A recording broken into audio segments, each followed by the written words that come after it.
Hey teamWISH, I'm talking to you today specifically about DISC, D-I-S-C, which we have already talked about a little bit. You've seen some graphics in here, kind of giving you a brief overview of the 4 different profile types. And I also did an introduction video that I shared with you that kind of breaks down each type just a little bit and tells you my history with this DISC profiling system and the assessment and how I was introduced to DISC. So in case you haven't watched that video yet, I actually have been studying and practicing DISC almost a decade now. So I was introduced to it in the corporate world initially, and then again shortly after my husband and I got married, so 8-9 years ago, when he was working in real estate investing, and we started looking at different training programs from some of the great entrepreneur, leaders, and one of those being Tony Robbins, and we took his DISC assessment, and it just made so much more sense out of DISC for me compared to the exposure I'd had previous to that. So fast forward a couple years, I was introduced to a woman by the name of Randy Patterson, who is the co-owner of Pro Doula, which is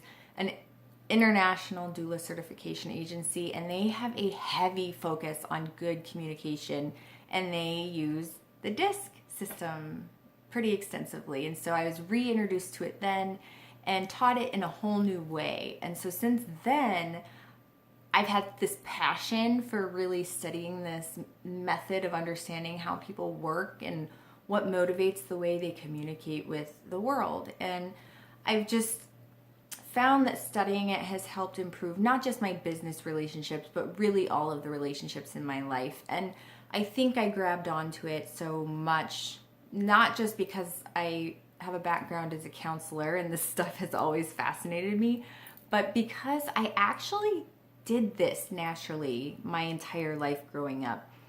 For those who don't know, I was raised in the military. My dad's a retired lieutenant colonel in the United States Air Force, and so we moved a lot while I was growing up, and that meant starting over and over and over again a lot. I went to a different school every single year from 4th grade until I graduated high school. In high school, I only went to 2 different high schools, so I did get 2 years at each of those schools, but to say that I moved a lot or changed schools a lot would be an understatement. And so I had to learn really quickly to adapt to my new environments. Either I would figure out how to make friends quickly and connect with people quickly, or I'd always just be the awkward new kid at school every single year. And that gets old pretty fast. So I learned very early on in my life how to read people, how to communicate more clearly, and how to connect with people quickly, because I knew I didn't have much time to make those connections. So DISC has always been a part of my life. I just didn't have the vocabulary for it. I didn't have a way of organizing it and compartmentalizing it and then being really intentional about how I respond to people. I just instinctively learned how to adapt. But this system gave language to a skill I already had developed, and now has given me an ability to be able to teach people this skill, because up until learning about DISC, I thought it was just something everybody did. I didn't realize that this was a skill. I just knew that I tended to communicate with people a lot better than others, and I didn't really understand why. And now I have a system that I'm able to teach other people, which means, yay, you get to replicate what I have done. So if I've done it, so can you. And I think that's what I always want to really drill home to you guys, because so many people get caught up in my success and how it happened so quickly. And the good news is that everything I do is replicatable, and this is a prime example. So we've been talking about DISC, D-I-S-C. So a brief review. If you have not taken that assessment, you need to go do that right away. Tony Robbins DISC assessment, and it's tonyrobbins.com/UE.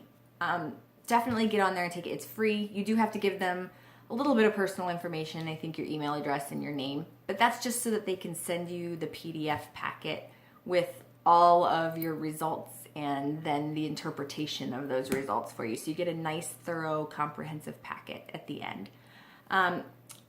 that explains all the profile types, but really quickly, I'm gonna break down all 4 types before I go and make individual videos for each one for you.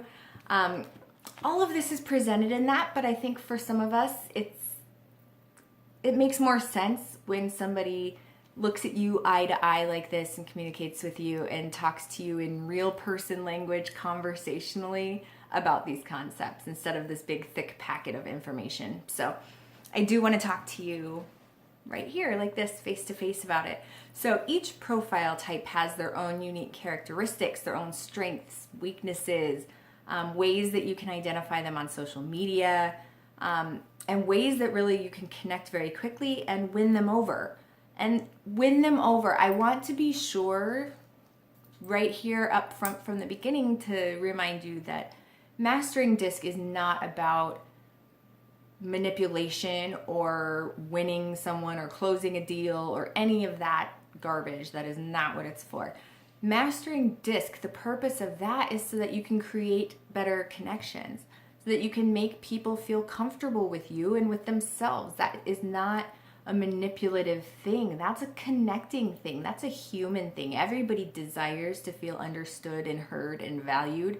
And DISC gives us a way to quickly be able to help people feel understood, heard, and valued. So that's why we're learning DISC. That's why we're mastering DISC. Okay? So D types are, and I tried to keep them, D with D characteristics, I with I characteristics, so it's easier to remember. So D would be driven, dominant, and decisive. So those would be the 3 characteristics. Their strengths would be delegation, giving direction, dreaming big, and diving in. So these are people that are like the go-getters of the world, all right? Their weaknesses, however, are that they can be a little bit demanding. They're often somewhat domineering and can cause distress in some people just because they're kind of overpowering. They tend to just roll right over people because they're on a mission and they know what they're doing and all in action all the time. All right, you can watch other videos to learn a little bit more in depth about D type, but I'm just going to move through these really quickly here on this video. So I types are going to be your influencers. These people are inspiring, they're influential, and they're instinctual. They make a lot of decisions based on instinct, okay? Their strengths are that they're inspiring and they're innovative and they can influence others really well. The weaknesses, however, would be that they tend to be a little bit impulsive. They can sometimes be irritating because these are your outgoing, center of attention, always has a story kind of people, which can sometimes be a little irritating. And they can be a little bit impractical. They just want to have fun and do their thing, and they don't really plan all of that out, so they can be a little bit impractical. S types, these are going to be your sensitive, supportive, slow to action friends. They do not make decisions quickly. They're very slow to make decisions. But strengths would be that they are extremely sincere. These are heartfelt, authentic, genuine people. They're very stable. These are your ride or die, loyal to the end friends. And they're sensible. They're not head in the clouds chasing crazy stuff. These are very sensible people, which can be really grounding and reassuring for all of us. You're going to notice their weaknesses might be that they're a little bit more shy. They tend to be very sensitive, overly sensitive, and they're slower to make a decision. So then the C-type profile, those ones are your cautious, your contemplative, and conscientious people. These people are comfortable problem solving. They like to calculate things. So they're the ones making spreadsheets and identifying plans and figuring out every detail of what you're going to be doing. However, weaknesses are that they tend to be conservative to a fault, so very slow to make decisions because they want to make sure they have all of the facts and information first. They can also be a little bit cold because every decision is based on fact, no heart or feeling involved. It's very cold and impersonal sometimes. They can also be condescending because they know they're right. If they've made a decision, it's because they've weighed all of the data and come to that decision, so they know they're right. So if you disagree with them, they can be a little condescending about that. So that is your overview of the disc profile types. I'm going to be breaking each one of these down a little bit more for you, so check out those other videos. If you ever have questions about disc and specific people you're talking with, if you want some feedback or to bounce some ideas off of me or your other teammates, be sure to post those in the comments or contact some of us privately. But we're happy to help you get through these. Mastering this tool can truly, I cannot state it enough, and I can't overemphasize this. Mastering this tool really can change your business and your life. So let's dive into each type individually, all right? I'll be seeing you soon.